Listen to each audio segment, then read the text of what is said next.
C'est Stéphane le Christ, bonjour et bienvenue à ce 2 décembre, à la méditation de ce jour 2 décembre.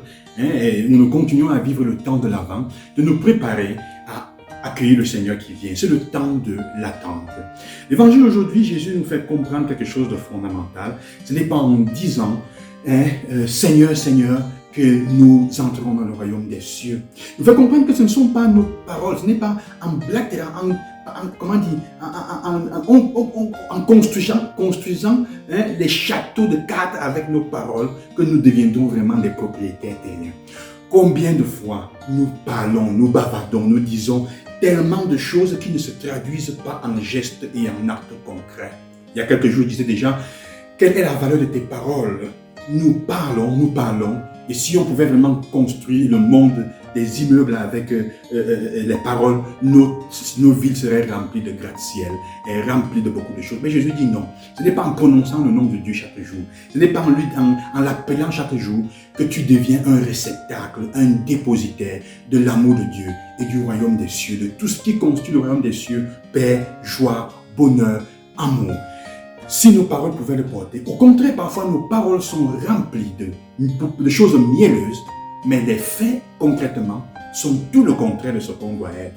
Tu dis aux gens que tu les aimes, tu dis aux gens combien tu es prêt à mourir pour eux avec tes paroles, mais au moment opportun, quand ils ont besoin de toi, tu n'es jamais. Tu as toujours quelque chose d'autre à faire. On ne construit pas le royaume des cieux sur cette dimension-là. Alors, sur quoi est-ce que ta vie est construite? Le temps de l'attente, c'est le temps aussi pour se rendre compte qu'il y aura des difficultés, pour se préparer aux bourrasques de la vie qui arrivent, pour se préparer aux difficultés, aux fatigues qui arrivent, si elles ne sont même pas déjà là. Elles sont déjà dans ta vie. Et on sait très bien que les personnes qui sortent regaillables, qui sortent fortes des situations d'adversité, des situations de conflit, des situations de guerre, sont celles qui se sont spirituellement préparées avant tout. La preuve, vous voulez comprendre pourquoi la vie spirituelle est aussi importante dans la recherche, dans tous les domaines de notre vie, même dans tous les domaines, de ceux qui se battent, de ceux qui se cherchent quelque part, des entrepreneurs.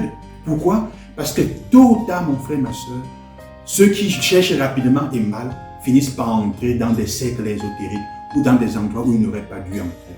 La vie spirituelle est fondamentale et importante. D'ailleurs, si ta vie spirituelle est bonne, tu vas réussir dans la vie.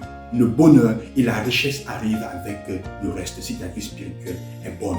Alors, quelle est la dimension? Qu'est-ce qui fait comprendre la bonté de la vie spirituelle? C'est le fait que ta richesse dure dans le temps.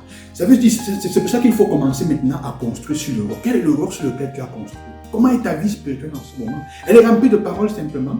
Elle est remplie de paroles au moment où les choses sont compliquées, tu abandonnes. En ce moment, tu es à quel niveau? On a abandonné, on a laissé Jésus, on a laissé la foi, on a laissé l'église, même qu'il faut le dire, là où on construit sa vie spirituelle, et on continue dehors à bavader et à dire, je suis en train de construire une bonne vie spirituelle. Quel est le roc sur lequel tu t'accroches? À quoi est-ce que tu t'agrippes? Ce ne sont pas aux paroles, mais il faut que ça se traduise en actes concrets. Et c'est pour ça que Jésus dit, quand la bourrasque va venir, quand les moments difficiles vont venir, il n'y a que ceux qui auront construit sur le roc de ma parole. Écoutez la parole et la mettre en pratique. Donc, ils seront dans une dynamique d'obéissance concrète à la vie et au Seigneur qui se manifeste dans notre vie, qui vont résister. Les autres vont tomber ou vont entrer dans des compromis qui ne vont être que du sable pour eux. Leurs pieds vont s'embourber dans les moments vraiment de grandes difficultés.